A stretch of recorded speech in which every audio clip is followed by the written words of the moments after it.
Hey everybody, it's Dylan with the Viper Stake Pool team. Welcome to part 2 of our Viper Stake Pool School. Today we're going to be going over how to deploy the Cardano-Node software in a production environment. Okay, so let's go over the overview here. First we're going to create a VPS instance on DigitalOcean. We're going to use DigitalOcean today for example, but a lot of the concepts will apply if you're on AWS or even if you're setting up something locally on a local machine. The second thing we're going to create SSH keys and use that to lock down SSH for our VPS instance. We're going to set up the instance, install the tools that we need, configure the time servers, that sort of thing. Then we're going to install the Cardano-Node Docker container that we went over in part 1 of this series. Then we will download the config files that the node needs to run and start up the node. I'm also going to go over how to sync config files between maybe your local machine and a cloud deployed node using rsync. All right, so one of the nice things about DigitalOcean, one of the reasons why I'm going over this right here, is they have a really nice promo where you can get $100 of credit to kind of test things out, which is really useful if you're playing around trying to set up a stake pool. You can try a smaller instance and a big instance, and that's and play with that without having to pay for it initially. The only things you need a referral link. You can Google around and get those. I'll put ours down in the comments of the video if you want to use that to get the $100 of free credit. All right, so let's create a droplet. All right, so I do debian. So this is interesting. You can actually run the Cardano-Node current software on even the cheapest host, and so we can go ahead and select that. The 1 GB of RAM is sufficient. I mean, I've tested it even with depends partly on how much logging and the number of relays that you're connected to. If you want to connect to a lot of relays, you might get up over to the next level. But right now the node only takes about 700 megabytes of RAM. Running with maybe 10 relays connected. I think as this has kind of gotten better actually as the IOHK team has released their software. The last several updates have actually reduced the amount of RAM that the Cardano node needs. Now, I assume in the future, once stake pools have more responsibilities and we're running oracles and all this kind of stuff, that these requirements are going to only increase in the future. But that's one nice thing about working in the cloud is you can obviously scale up as needed. We won't worry about choosing our data center. This is the important part right here. You want to select to secure your cloud nodes, whether you're on Amazon or Google or DigitalOcean or any of those. You want to try to use an SSH key to secure your node. Then that means the only way someone could ever access your node is with that key. Okay, so let's create an SSH key. All right, so this is the command right here, SSH keygen. Now I can specify a file, so I want to create the file in the current directory. So I'm going to give it the -f command and give it this name for my file. It's going to ask me for a passphrase. You can use a passphrase. You don't have to. If you just hit enter, you can have you can use the SSH key without a passphrase. So if I do this, we'll see we got a couple files in here already, but here's the two new ones. This is the private key that you'll use to connect to the node, and this is the public key that you need to share with the node. So we can do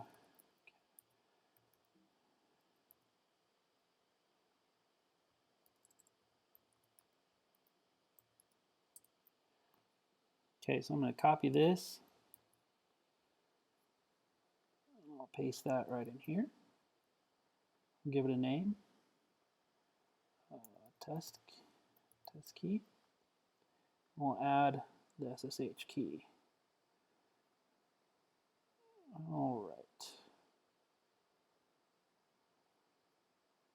So we'll go ahead and click create our droplet. So that'll take a minute to set up. We'll check back here in a second. Now to connect to the node, we're going to use SSH. Then we'll give it our private key.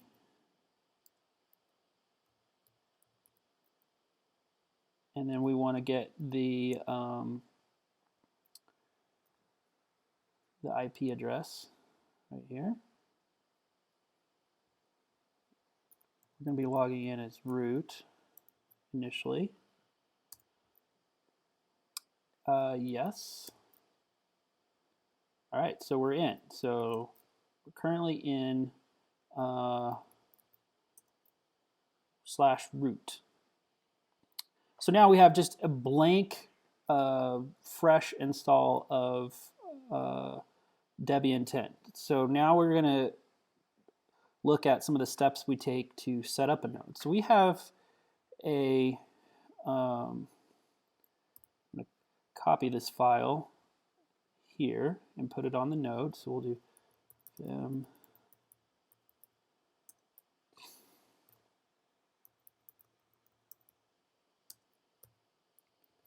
Okay, so this is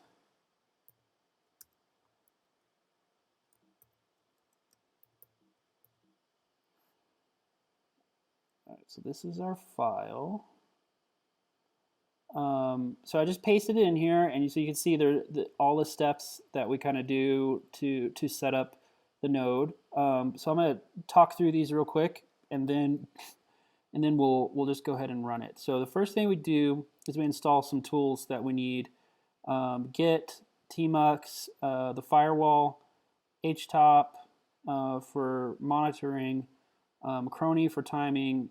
We use CRL and rsync for getting files to the node. We're going to install Docker. Okay, so we're going to set up Docker.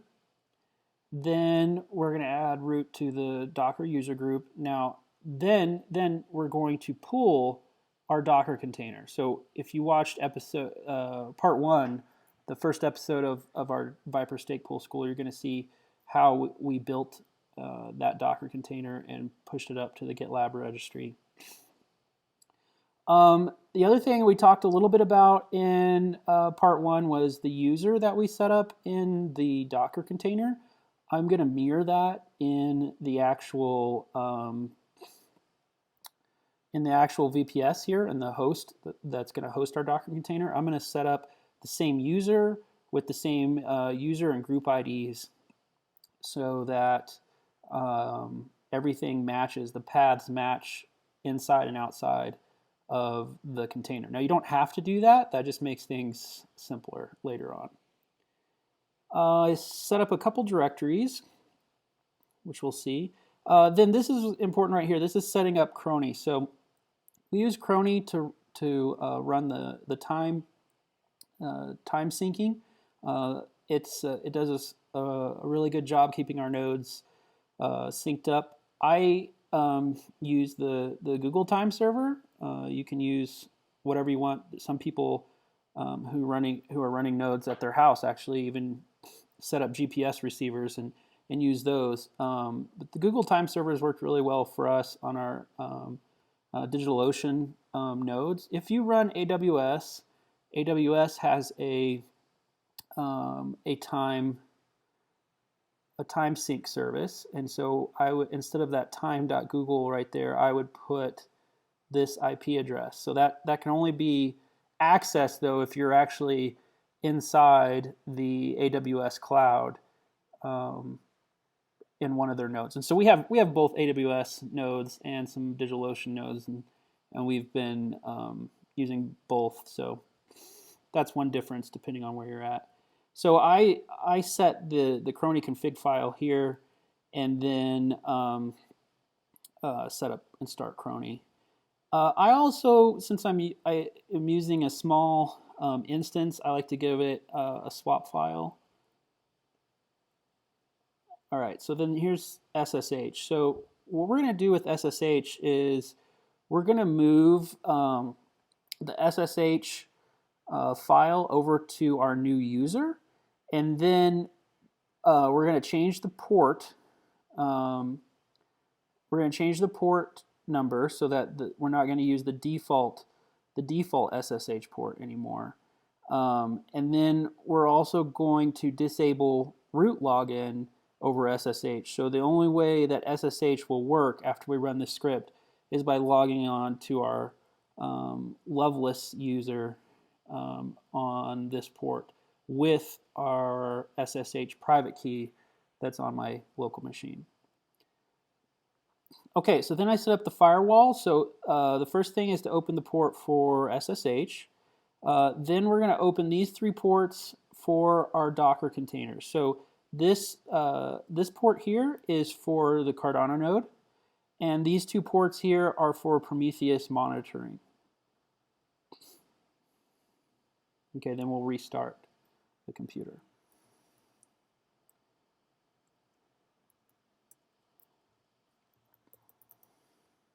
I'm going to make this script executable, and then I'm going to run it.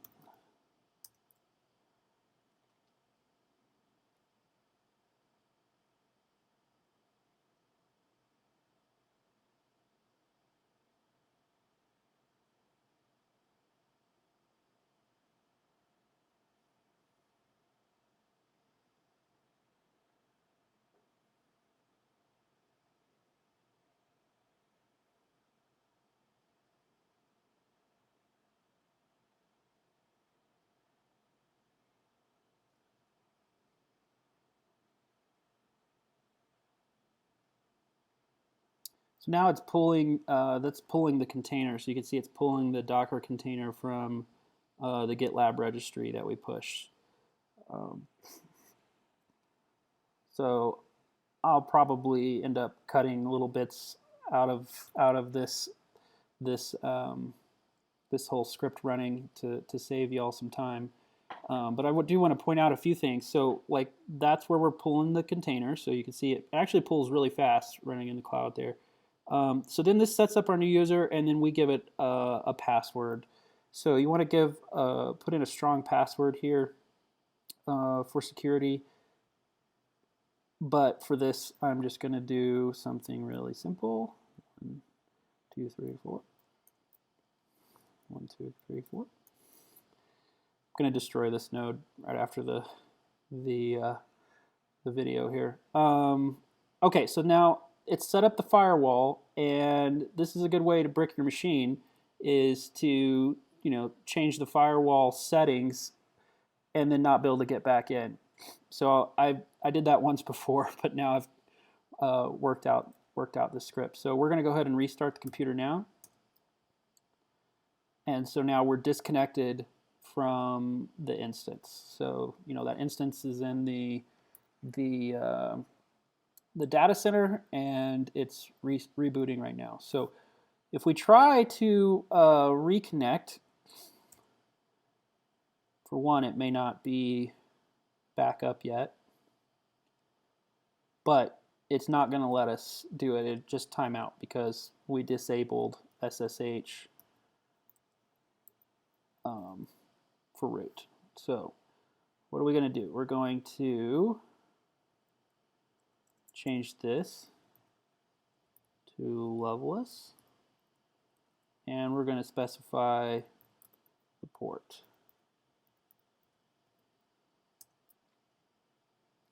And we're in.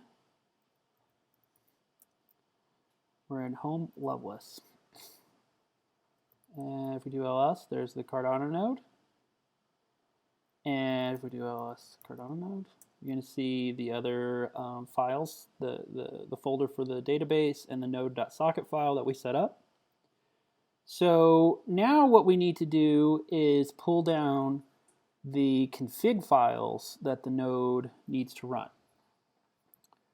So we have a GitLab repo called Cardano-Node Setup that has a couple of scripts to help you guys get a Cardano-Node up and running. One of those is get latest config, so let's look at that. So I'm just going to copy in these commands kind of manually as we're talking it over. So this is the link to always pull down the latest config files. So I'm just going to do that. And then these commands here will pull down the file. So let's go ahead and change into the Cardano-Node folder. And then we'll go ahead and run these commands here.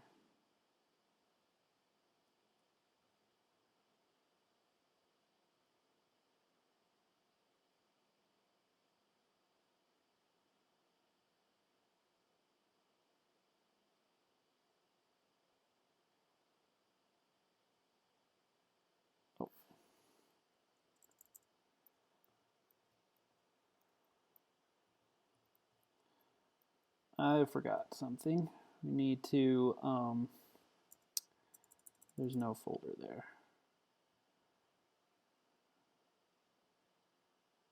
We can actually, yeah, let's do that.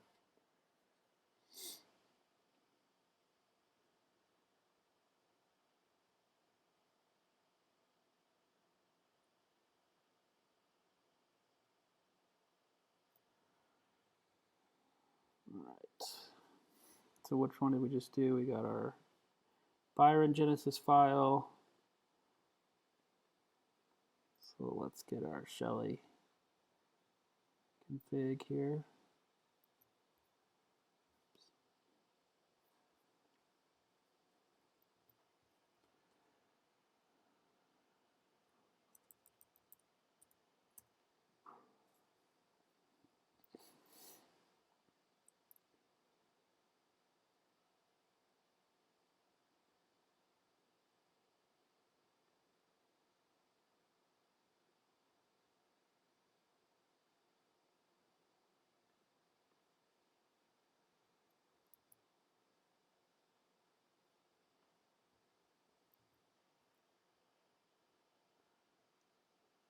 So the -o command will just name the file as the same as it was downloaded, and that's what I'm going to do for this example.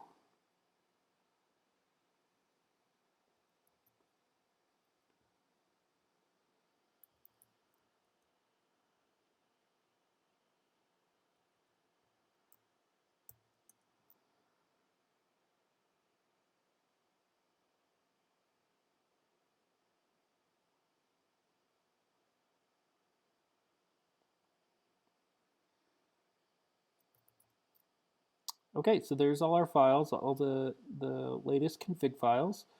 We can look at the topology here. All right, so this is this file is in JSON format, so JavaScript object notation. So the tag producers. So that basically tells the node which who to go connect to pull information about blocks. So the default is the Cardano mainnet. This is their main like bootstrapping node. So this is who we're going to connect to for now, and then we'll look at later how to add more to that.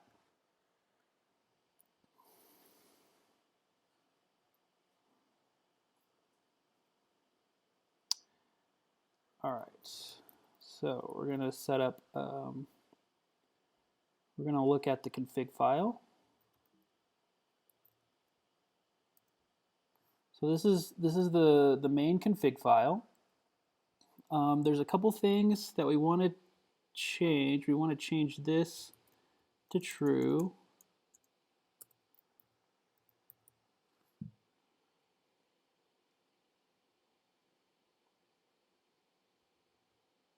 And we want to change this Prometheus port here.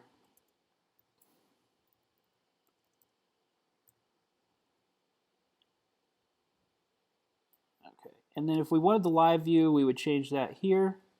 Let's just go ahead and do that.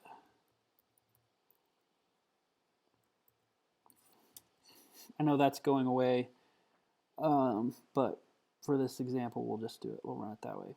Okay, so now we have the configs. We have everything set up. The Docker node, if we do Docker images, we can see our image is there that we pulled down. So we're ready to run the node. The next thing we're going to do is set up a run script. I'm going to show you just a really basic run script to start up the Docker container. So let's do vim run node.sh. Okay, so I have that here.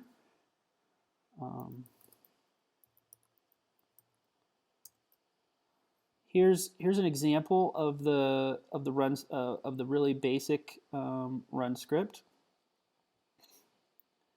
So let's just talk about it line by line here. So the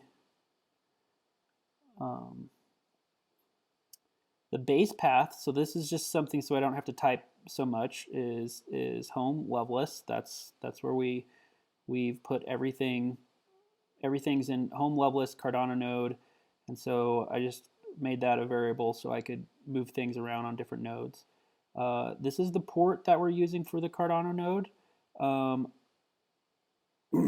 In this case, we did 3001. Here's our ports for Prometheus. We haven't changed those, so so that's why I haven't made a variable for those, because we've just set those up. If we're changing them, you could make that a variable. So this is the part that's important. We do a mount to mount the host file,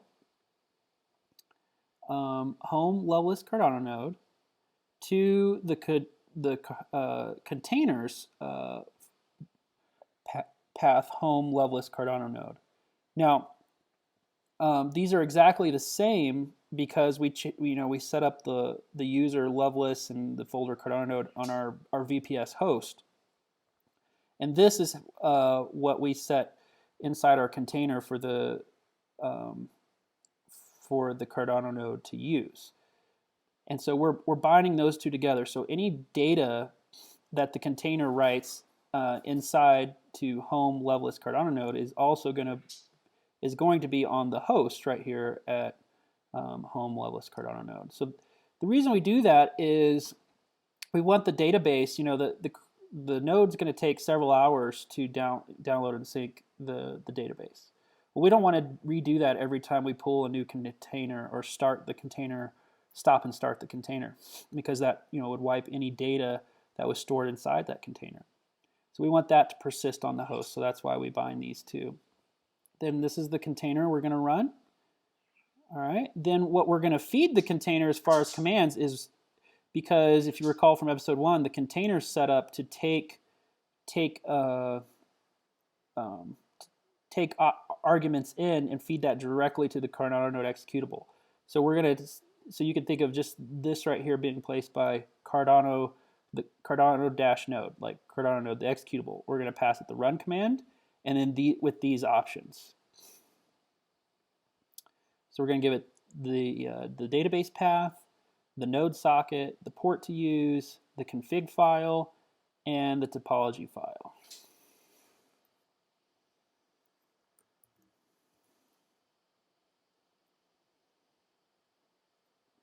So let's copy this.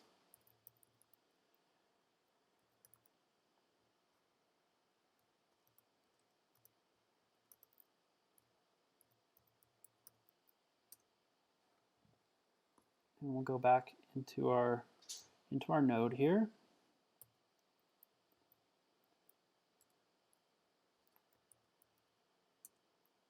We'll make this executable. You know, I should mention here, typing in a lot of terminal commands and that sort of thing. So I'm kind of assuming that, you know, whoever's watching this has some familiarity with Linux and the terminal. Be sure and leave in the comments if you guys want me to do just a basic like Linux tutorial, if that would be helpful for anyone. You know, reach out, let me know, and I'll see what I can do. The other thing I like to do is actually run this in tmux.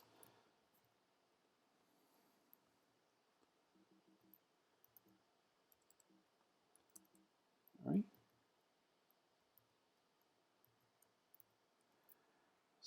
Then I can run htop here and watch what, you know, how the system's performing, and then run the node in the top screen.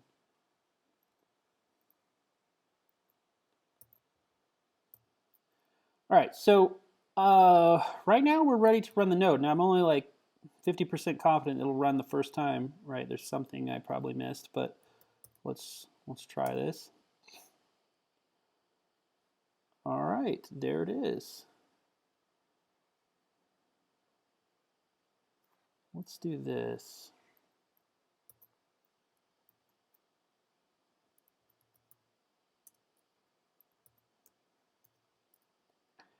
That way it shows it over here away from the video. Okay, so the node is running. It's up and running. It's syncing.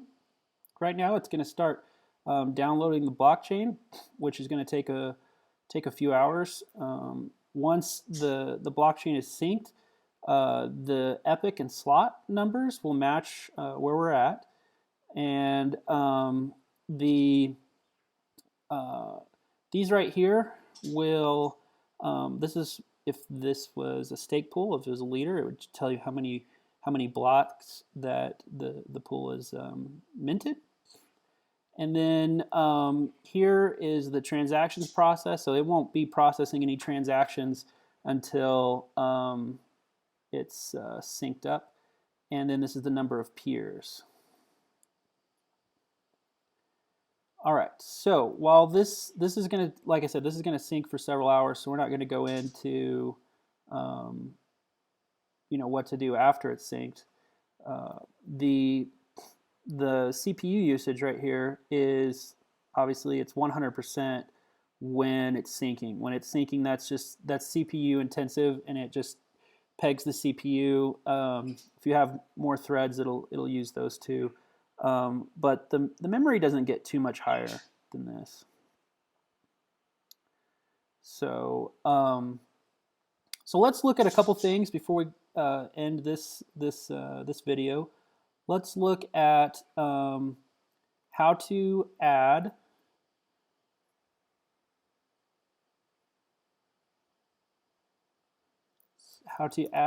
more connections.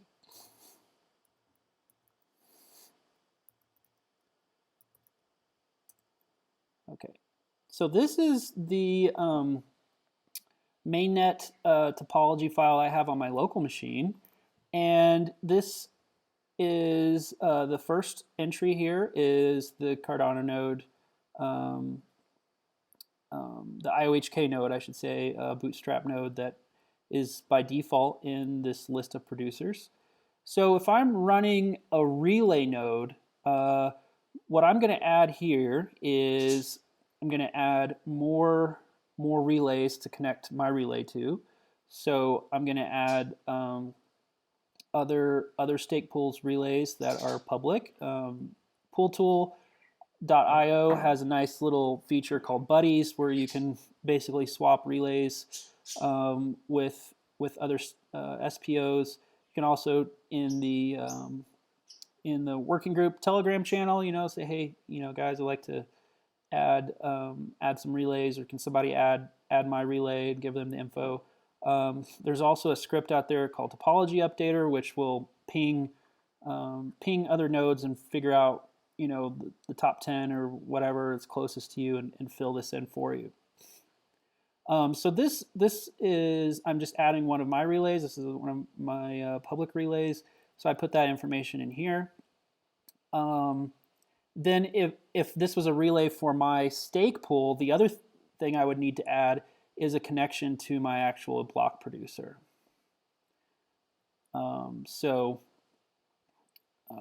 That's what else I would add here. So let's quit that.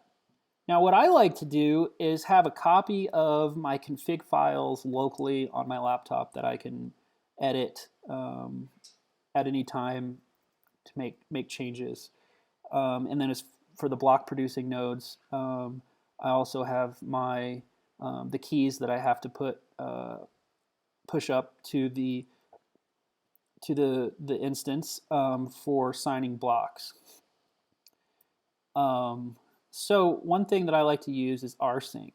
So let's see. Let me show you here's the example directory structure here. So I've got a little directory structure here with a sync config script and then a configs folder. So if we look in the configs folder, I've got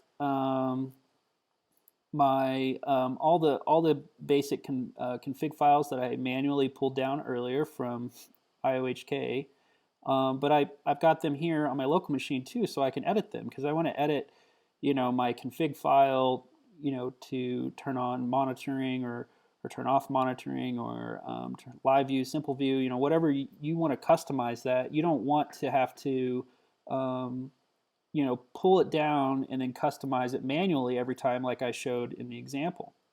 I also have my run relay script here, which you can, which I showed you, you know, all the contents of that and how to write a simple version of that. But you know, you can edit that here. What if I want to make some changes, update it or whatever, you know, in one of my text editors here on my laptop, and then I want to deploy it to all my nodes. So we can use a tool called rsync. I've got it mainly set up here. I need to add the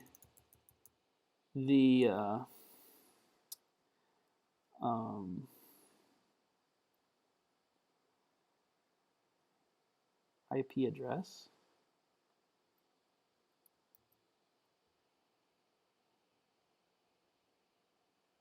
Okay, I think we'll see if this works. If not, we'll just look at this as an example that's really close.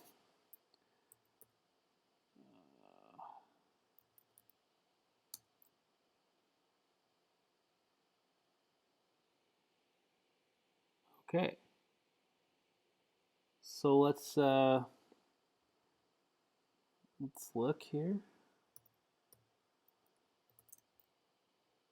Yeah, so it synced it up. So here's the run relay script that I just pushed up, and then if we look inside our mainnet topology.json here, we're going to see the added relays. Now, if I want to get that to my node to start using the updated config, I'm going to have to quit and restart.